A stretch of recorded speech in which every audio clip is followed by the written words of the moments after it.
Ladies and gentleman welcome to my channel. मेरा नाम मनीष, आप देख रहे टेक्निकल मनुष्य। आज हम बात करने वाले हैं एक इंटरेस्टिंग से भी बढ़कर टॉपिक के बारे में जिसका नाम है the greatest mobile fails in the history of mobile.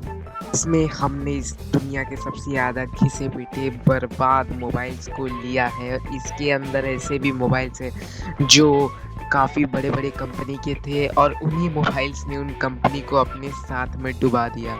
खैर, बिना टाइटैनिक के बारे में बात किए शुरू करते हैं इस लिस्ट को। लेकिन उससे पहले अगर आपने चैनल को सब्सक्राइब नहीं तो क्या कर रहे हैं यार, जल्दी से जल्दी आओ चैनल को सब्सक्राइब, बेल नोटिफिकेशन को दबाना मत भूलना।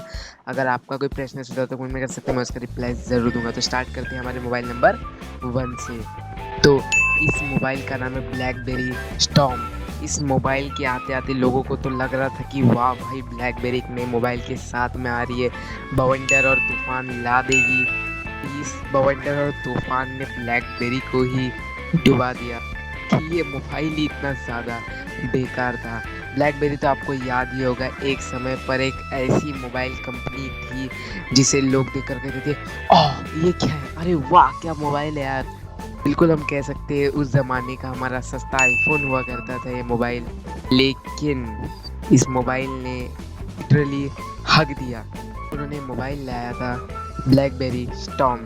इस मोबाइल में उन्होंने सोचा था कि काफ़ी ज़्यादा अच्छी अच्छी चीज़ें करेंगी। 2008 का समय था जब ये मोबाइल निकलने वाला था और वो नए चीज़ों के साथ आना चाहते थे, क्योंकि उस ज़माने में जो टच स्क्रीन मोबाइल्स थे एक अलग ही ट्रेंड, अलग ही फैन बेस चालू होने लगा था क्योंकि बेसिकली ये आईफोन की वजह से काफ़ी ज़्यादा हो रहा था और उस समय काफ़ी ज़्यादा कंपनीज नए नए निकल रहे थे which had the touch screen technology. लेकिन ब्लैकबेरी ने तो भाई यहाँ पे कमाल ही कर दिया था, जिसके अंदर उन्होंने एक ऐसे स्टील वाला मेटल टाइप कुछ अंदर रखा था जिसे दबाने के बाद आप इसको टच कर सकते हैं। जी हाँ, उसके अंदर बेसिकली अंदर कुछ ऐसे बटन जैसी समझ लो चीज़ था, जो बच्चों के खिलौने आते हैं ना वैसे ही था।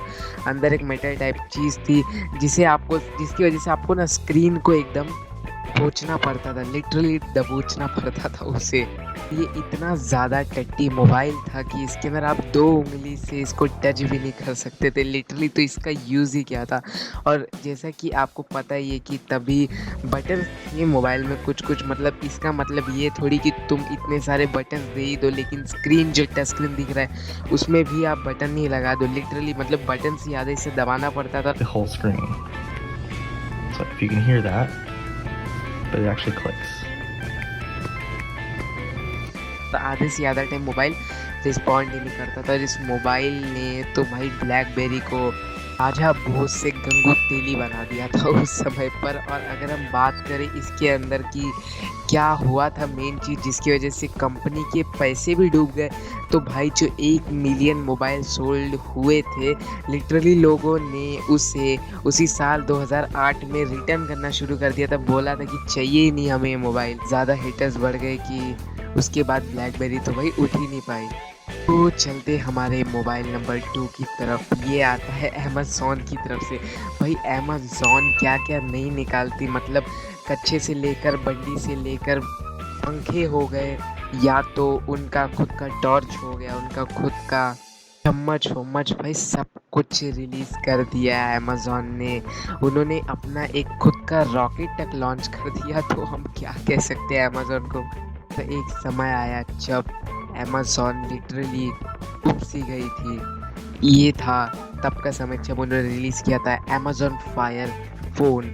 इस मोबाइल के रिलीज़ के बाद उन्हें इतना ज़्यादा नुकसान हुआ कि पूछो ही मत। ये 2014 का समय था जब उन्होंने ये मोबाइल रिलीज़ किया था और इसके पुअर बैटरी लाइफ, और इसका जो कम बैटरी लाइफ तो था ही, लेकिन इसका जो प्रोसेसर था वो भी काफ़ी ज़्यादा कमज़ोर था और इसके अंदर जो गूगल ऐप्स के सपोर्ट थे वो भी नहीं थे यार। मतलब क्या दे रहे हो, मतलब एंड्रॉयड मोबाइल का तो मतलब शब्द ही नहीं है मेरे पास कहने के लिए। और ये सब बात तो अलग, उन्होंने प्राइस लिटरली इतने ज़्यादा ख़राब चीज़ों के बाद भी इतनी क्या पता ताकत कहाँ से आती है अमेज़ॉन को कि उन्होंने आईफोन जितना प्राइस इस मोबाइल का रख दिया।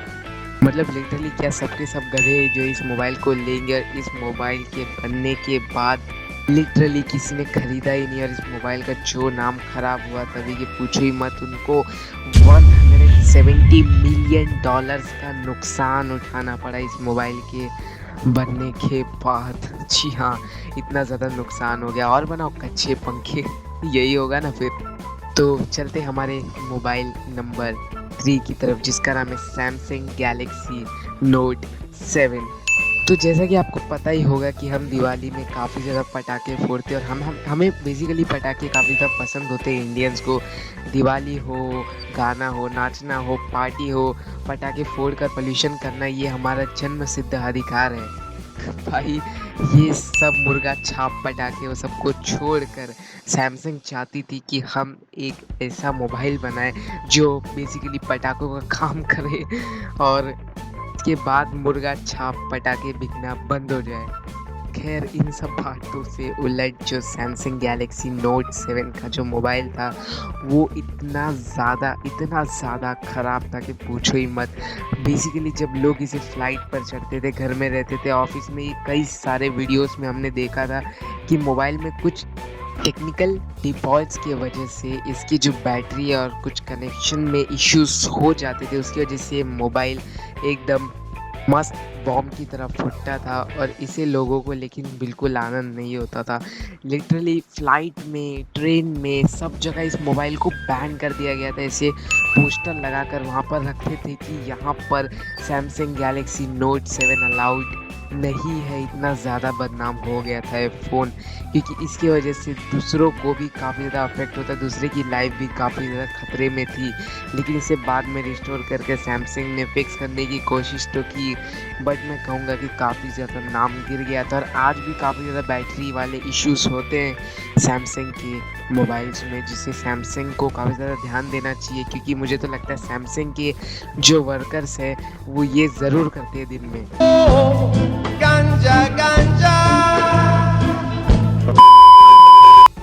ओके, इन सब बातों से उलट बात कर लेते हैं हमारे फोर्थ मोबाइल के बारे में, जो आता है माइक्रोसॉफ्ट की तरफ से, माइक्रोसॉफ्ट किन 1। तो भाई बिल गेट्स को कौन नहीं भूल सकता है। वो अपने नए नए टेक्नोलॉजी, नई नई चीज़ों को बनाने में काफ़ी ज़्यादा इंटरेस्ट रखते हैं, क्योंकि जेब में जब माल होगा तभी तो कमाल होगा, और उन्हें तो बेसिकली फ़र्क भी नहीं पड़ता होगा। लेकिन इस मोबाइल के बाद काफ़ी ज़्यादा फ़र्क तो पड़ा ही, काफ़ी ज़्यादा नुकसान भी हुआ उनका, क्योंकि बेसिकली वो चाहते थे एक नया मोबाइल बनाने के लिए, और उन्होंने काफ़ी ज़्यादा कोशिश की। जो ये किन 1 मोबाइल है उसके अंदर काफ़ी ज़्यादा नई नई चीज़ें, काफ़ी ज़्यादा नए नए टेक्नोलॉजी उसमें डालने की कोशिश की, लेकिन ये इतना ज़्यादा बड़ा फेल हो गया ना कि ये हिस्ट्री के सबसे बड़े फेल्स में से एक में आ गया, वो भी टॉप 5 में।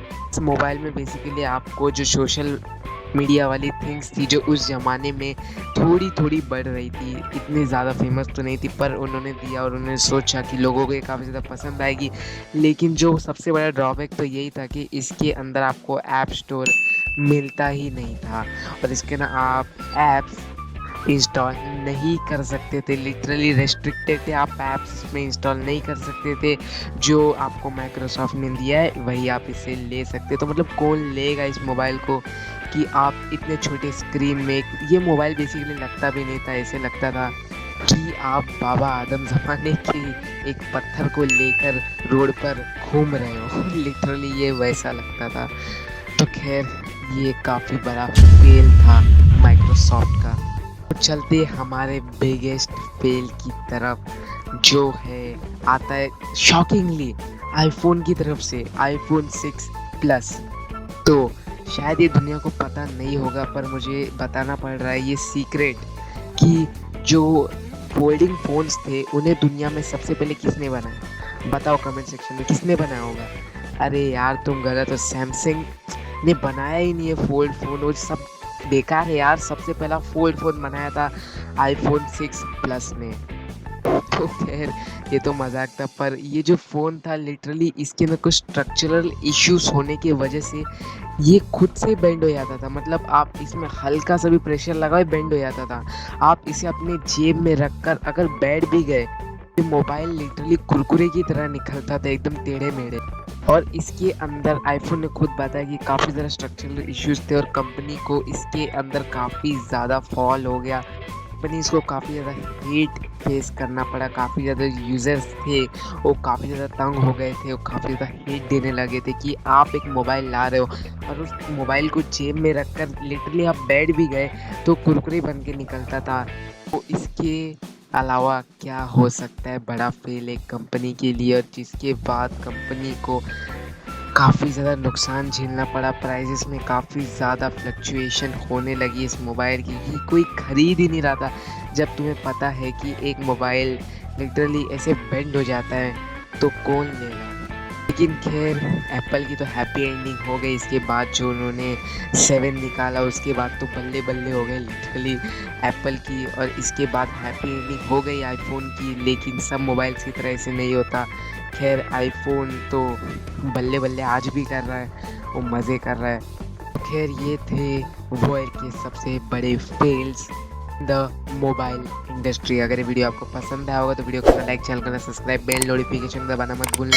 अगर आपको कोई प्रश्न सुझाव तो कमेंट में कर सकते हैं, मैं उसका रिप्लाई ज़रूर दूंगा। तो मिलते हैं आपको अगली वीडियो में, तब तक के लिए बाय।